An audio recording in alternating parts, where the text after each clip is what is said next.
오늘은 사도행전 1장 6절에서 11절에 있는 말씀을 가지고 예수님의 승천, 사도행전 두 번째 말씀을 같이 나누기 원합니다. 먼저 말씀을 봉독하겠습니다. 그들이 모였을 때 예수께 여쭈어 이르되 주께서 이스라엘 나라를 회복하심이 이때이니까 하니 일시대 때와 시기는 아버지께서 자기의 권한에 주셨으니 너희가 알 바 아니요 오직 성령이 너희에게 임하시면 너희가 권능을 받고 예루살렘과 온 유대와 사마리아와 땅끝까지 이르러 내 증인이 되리라 하시니라.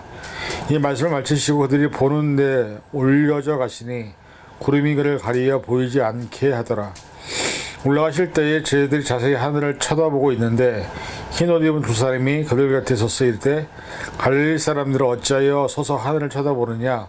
너희 가운데서 하늘로 올려지신 이는 이 예수는 하늘로 가심을 본 그대로 오시리라 하였느니라. 아멘. 기도하겠습니다.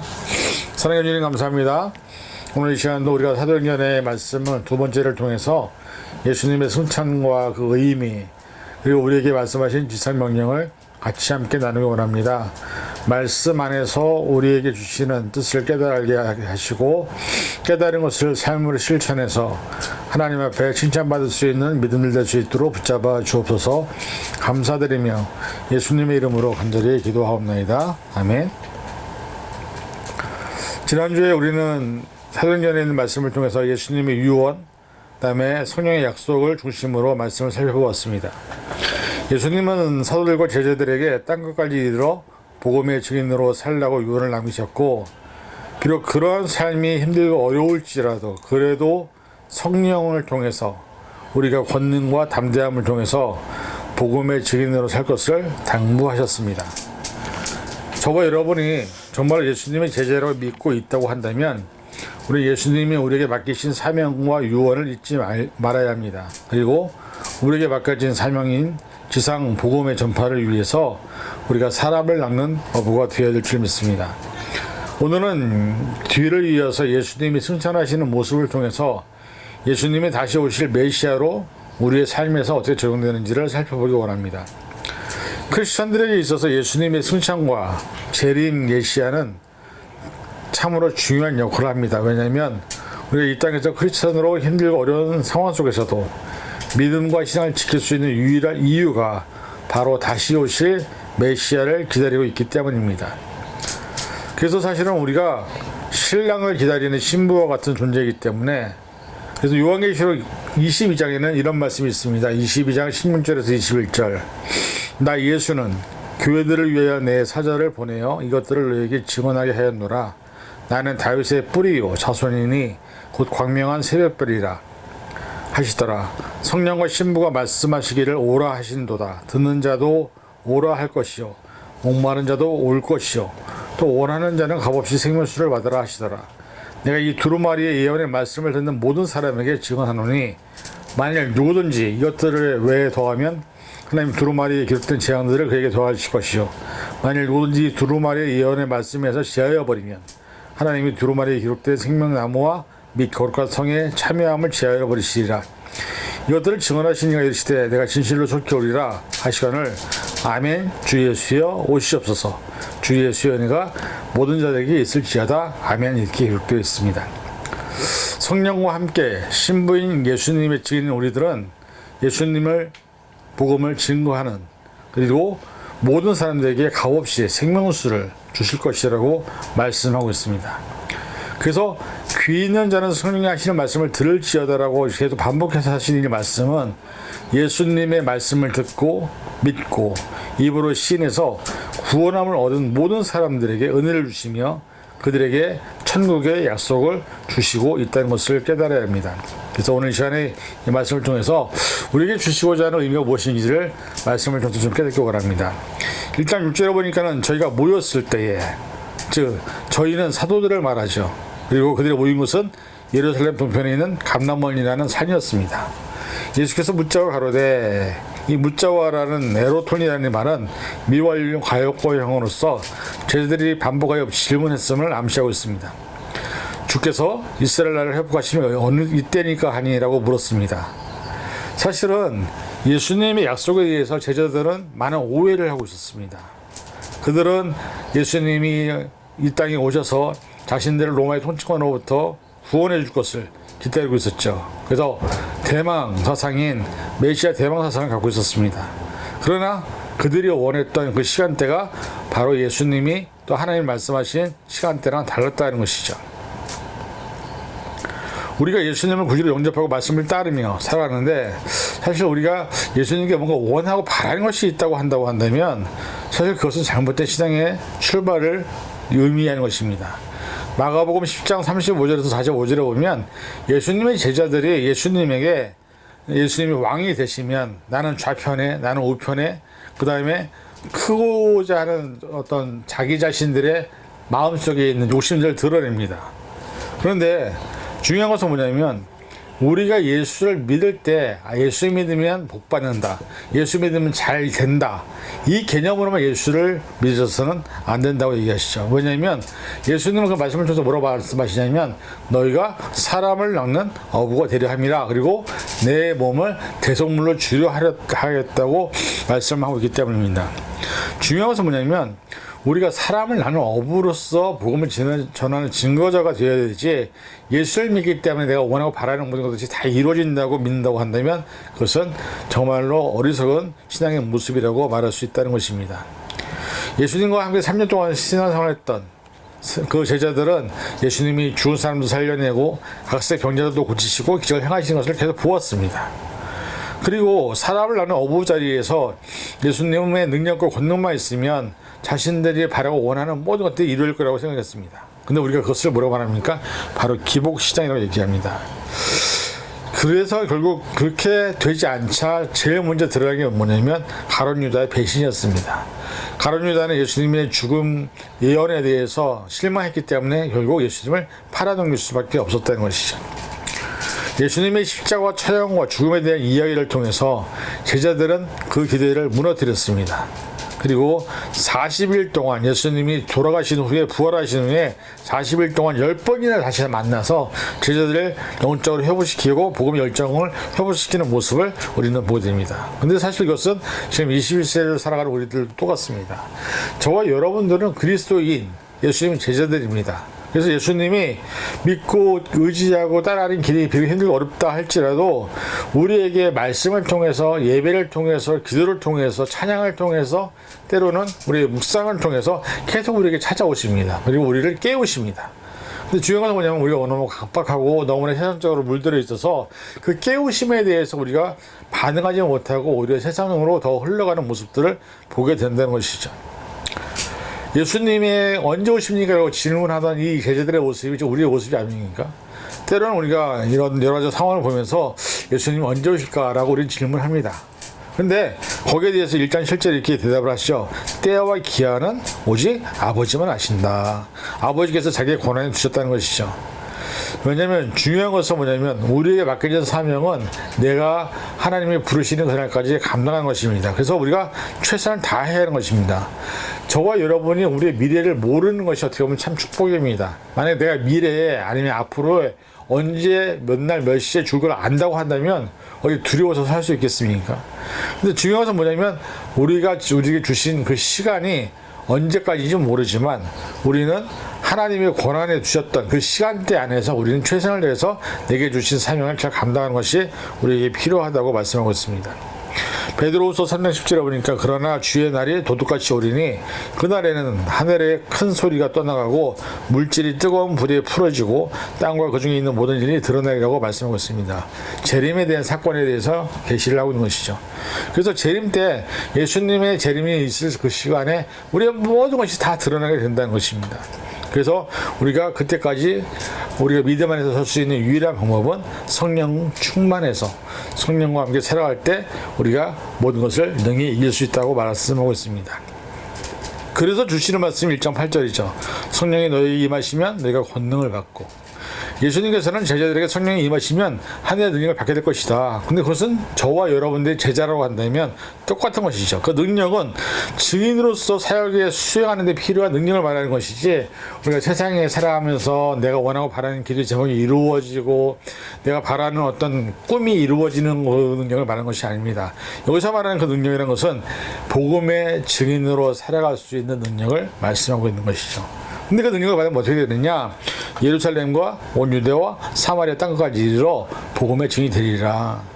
즉 우리가 이 주시는 능력이나 은사나 모든 것들은 다 이 복음을 전하기 위해서 주시는 것임을 우리는 깨달아야 합니다. 이 말씀에 의하면 예루살렘을 시작해서 온 유대와 사마리아를 거쳐서 세계로 확장되어가는 그 복음의 이동에 대한 모습들 보면서 무엇을 의지해야 합니까? 내가 복음을 받았으면 내 주변에 있는 나의 가족들에게 복음이 증거되고 그 가족들이 있는 삶의 자리에서 학교에서 직장에서 복음이 증거되고 또 그 안에서 있는 사회가 복음이 증거되고 나라가 복음이 증거되는 이런 절차들을 밟게 된다는 것이죠. 그래서 예루살렘을 시작해서 모든 전 세계까지 복음이 증거되는 것처럼 내게 주신 복음을 통해서 내 주변에 있는 삶의 자리에 있는 모든 사람들에게 복음이 증거되는 것이 저와 여러분이 우리를 부르신 이유이고 바로 그 이유 때문에 저와 여러분들에게 성령을 허락하셨다고 말씀하고 있는 것입니다. 그리고 해야 될 일은 내 증인이 되리라.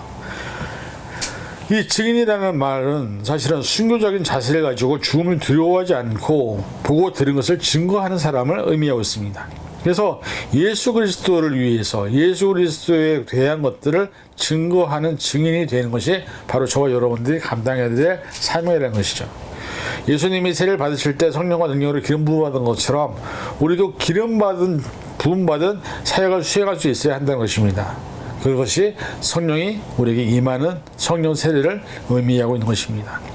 사람은 어떻게 보면 되게 이기적이고 갈대와 같은 존재입니다. 그래서 세상의 풍조에 흔들리고 세상의 환경과 상황에 쉽게 흔들리는 존재인 것은 분명합니다. 그러나 우리 안에 성령이 역사하시면, 성령이 임하시면, 성령이 우리와 함께 하시면 어떤 상황에도 흔들리지 않고 복음을 증거하는 자들이 될 수 있다고 말씀하고 있는 것입니다. 그래서 우리가 성령 충만을 받는 것을 간절히 사모해야 한다는 것이죠. 마태복음 28장 18절부터 20절 예수께 나와 말씀하여 이르시되 하늘과 땅의 모든 권세를 내게 주셨으니 그러므로 너희는 가서 모든 민족을 제자로 삼아 아버지와 아들과 성령의 이름으로 세례를 베풀고 내가 너에게 분부한 모든 것을 가르치게 하라. 볼지어다 내가 세상 끝날까지 너희와 항상 함께 있으리라 하시느니라. 이 말씀처럼 우리가 하늘과 땅의 모든 권세를 우리에게 주셨다고 얘기하고 있습니다. 그 권세를 갖고 해야 될 일은 복음을 전하는 것, 모든 민족으로 제자를 삼는 것. 그것이 바로 저와 여러분들이 해야 될 삶이라고 말씀하고 있습니다. 그 다음에 1장 9절에 보니까 보는 데서 올려오가시니 구름이 저를 가리워 보이지 않게 하더라. 구름은 하나님의 임재하심과 영광을 가시적으로 표현하는 선징입니다. 근데 보통 성경에서 이 구름은 하나님의 임재 영광이 나타날 때 등장을 합니다. 광야에서 구름이 정망에 충만하면 하나님의 영광이 가시적인 증표로서 이스라엘 위에 임하는 것이었고요. 또 구름은 변화산상에서도 예수님의 제자들 에워쌌는데 그 역시 하나님의 임재를 알리는 가시적인 표시였다는 것을 우리는 잘 알고 있습니다. 예수님께서 재림을 묘사하실 때도 구름을 타고 오시리라 말씀하고 있습니다. 그래서 우리가 이런 모습이나 이런 환경을 볼 때 무엇을 깨달아야 되느냐? 하나님의 능력과 임재가 권능이 우리의 눈에 보이게 되는구나. 그때를 우리는 기억해야 된다는 것이죠. 근데 문제는 그 시기는 우리는 알 수 없다는 것이죠. 하나님의 주권이 있다는 것입니다. 그래서 1장 10절에 보니까 올라가실 때에 제자들이 자세히 하늘을 쳐다보고 있는데 자세히 보다라는 말은 긴장한 채 열중하게 보는 것을 의미하는 것입니다. 근데 그때 11절에 뭐로 말하면 천사들이 제자들에게 말합니다. 갈릴리 사람들아. 즉 제자들을 주님께서 부르시기 전에 갈릴리에 있었던 사람들이었기 때문에 어부 세리에 불과했던 그 갈릴리 사람들을 의미하는 것이죠. 제자들을 의미하는 것이죠. 근데 중요한 것은 뭐냐면 이 제자들은 모두 연약하고 부족하고 별 볼 일 없는 사람들로 구성이 되었던 것이죠. 대부분이 어부였고 세리, 그 다음에 진로 땅원인 가룟 유다를 제외한 다른 제자들은 직업이 분명하게 성경에 기록되지 않지만 사회적으로 보면 그 당시에 매우 가난하고 엘리트 그룹은 아니었을 것이 우리는 예측이 됩니다. 그렇게 자라온 배경과 심지어 정치적 성향은 전혀 달랐지만 예수님의 12제자는 한 가지 공통점을 가지고 있었습니다. 그것은 나를 따르라고 하실 때 주저하지 않고 예수님을 따랐다는 것이죠. 예수님이 제자들이 그 모습을 통해서 우리에게 주시는 건 뭐냐면 우리가 모든 것을 버려두고 따르는 것이 바로 제자의 모습이라는 것이죠. 시자성경에서 이 따르다라는 말은 헬라어로 아코루테오인데 제자들이 가야 될 자세 중 가장 으뜸이 되는 사항이 말합니다. 예수님의 제자들은 영생을 얻기 위해서 예수님께 찾아왔지만 예수님은 사실은 어떻게 보면 그 모든 것들을 다 버리려고 말하죠. 그리고 나를 따르라고 얘기합니다. 우리 누가복음 9장 59절부터 60절 이런 말씀이 있습니다. 또 다른 사람에게 나를 따르라 하시니 그가 이르되 나로 먼저 가서 내 아버지를 장사하게 허락하옵소서. 이르시되 죽은 자들로 자기의 죽은 자들 장사하게 하고 너는 가서 하나님의 나라를 전파하라 하시고 또 다른 사람이 이르되 주여 내가 주를 따르겠나이다마는 나로 먼저 내 가족을 작별하게 허락하소서. 이것을 이르시되 손에 쟁기를 잡고 뒤를 돌아보는 자는 하나님 나라에 합당하지 아니하니라 말씀합니다. 이 두 가지 얘기를 통해서 뭘 배울 수 있습니까? 참 제자는 내 상황과 환경이 먼저가 아니라 예수님의 말씀에 즉각 따른 사람이 참 제자다. 오늘 우리에게 주신 것이 이것이죠. 우리가 사회적으로 많은 변화가 있고 다양한 환경이 있고 참으로 저와 여러분들은 보잘것없는 나약하고 부족한 존재이지만 저와 여러분을 택하셨다는 것은 뭐냐입니까? 우리를 통해서 복음이 증거되고 우리를 통해서 사람을 나는 어부가 되게 하시겠다는 것을 의미하는 것입니다. 그 부름에 합당하게 살기 위해서 때로는 내가 가지고 있는 환경, 상황이 안 좋은 것을 벗어버리고 담대하게 하나님 나라의 복음을 위해서 선택하고 결정할 때 우리는 하나님의 놀라운 능력과 권능을 경험하게 될 것이라고 말씀하고 있는 것입니다. 하나님이 우리의 이름을 부르실 때 우리가 예수님이 제자를 불렀을 때 나를 따르라 했을 때 그들이 따르던 것처럼 우리 스스로가 이제는 우리 스스로를 점검해야 됩니다. 나는 과연 그런 제자들처럼 내 모든 것들을 버리고 예수님을 따를 수 있는지, 왜 내게는 아무런 일도 어떤 능력도 나타나지 않느냐라고 할 것이 아니라 그것은 내가 아직도 내 마음이, 내 생각이, 내 중심이 세상에 붙잡혀 있고 또 세상과 연합하고 있고 예수님을 따를 준비가 안 되기 때문에 오히려 오래 교회를 다녔어도 말씀을 많이 알아도 능력이 안 나타나는 것은 그런 이유 때문이 아닌가 우리 스스로 돌아보아야 합니다. 그리고 말씀합니다. 어찌하여 서서 하늘을 쳐다보느냐. 이 말은 어정쩡한 태도로 계속 하늘을 쳐다보고 있는 제자들에게 하는 책망이라고 할 수 있습니다. 왜 하늘만 쳐다보고 있느냐? 가서 복음을 전하라는 얘기죠. 그래서 사실은 예수님이 승천하실 때 그 승천하는 장면이 우리에게 중요한 것이 아니라 다시 오실 것이기 때문에 그것을 믿고 너희가 해야 할 일을 하라고 말씀하고 있는 것입니다. 어쩌면 우리가 이런 제자들의 모습처럼 우리가 늘 상황이나 환경만 바라보고 있는 것은 아니지 어떤 징조를 바라보거나 어떤 가시적인 것을 자꾸 바라보는 것은 아닌지. 그런데 중요한 것은 예수님이 뭐라고 말씀하시냐면 우리에게 하시라는 것은 하라는 거예요. 그것이 뭡니까? 복음을 증거하는 것, 또 제자를 삼는 것, 또 사람들에게 하나님의 나라를 확장하는 것. 그래서 예수님은 그 이유 때문에 우리에게 성령을 주시겠다고 말씀을 하고 있는 것입니다. 나이키 표를 아십니까 여러분들? 그 문구가 있습니다. Just do it. 그냥 하라는 것이죠.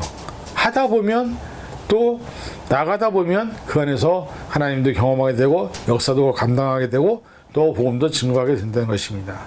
근데 발걸음을 떼지 못하고 그 자리에 가만히 있다고 한다면 우리는 아무것도 할 수 없고 한 걸음도 낼 수 없음을 우리는 깨달아야 합니다. 마가복음 9장 5절에 베드로가 여주께 고하되 랍비여 우리가 여기 있는 것이 좋사오니 우리가 초막셋을 칠 때 하나는 주를 위하여 하나는 모세를 위하여 하나는 엘게를 위하여 하시나이다 하니. 여러분 이 얘기를 들으면서 예수님이 얼마나 답답하셨겠습니까? 예수님이 바라시는 것은 초막셋을 치는 게 아닙니다. 예수님과 함께 있는 것이 아닙니다. 예수님을 떠나서 너희가 가야 될 길을 가라고 말씀하시는 것이죠.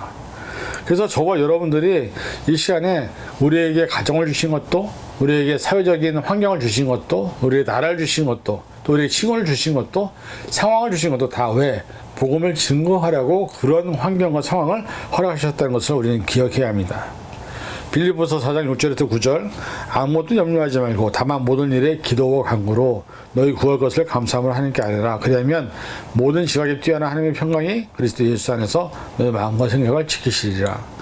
끝으로 형제들아 무엇이든지 참되며 무엇이든지 경건하며 무엇이든지 옳으며 무엇이든지 정결하며 무엇이든지 사랑받을 만하며 무엇이든지 칭찬받을 만하며 무슨 덕이 있든지 무슨 기름이 있든지 이것들을 생각하라. 너희는 내게 배우고 받고 듣고 본 바를 행하라.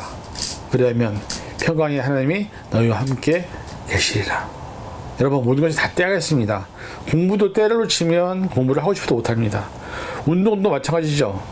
그 다음에 세상에 우리가 얽매여 있으면 하고 싶은 거는 못합니다. 우리가 어른들은 인생을 통해서, 어른들의 인생을 통해서 우리는 인생을 배우기죠 하죠. 근데 많은 사람들이 사실은 열심히 최선을 다해서 일을 하다 보면, 가족을 위해서 일하다 보면 나중에 내가 노후는 좋게 될 거라고 생각을 합니다. 그런데 열심히 일하는 사람들에게 남는 게 딱 두 가지가 있습니다. 말 안 듣는 아이들, 병든 몸. 그거밖에 안 나와요. 나는 죽어라 일을 했는데 사실 그것을 위해서 내가 열심히 일한 게 아니잖아요.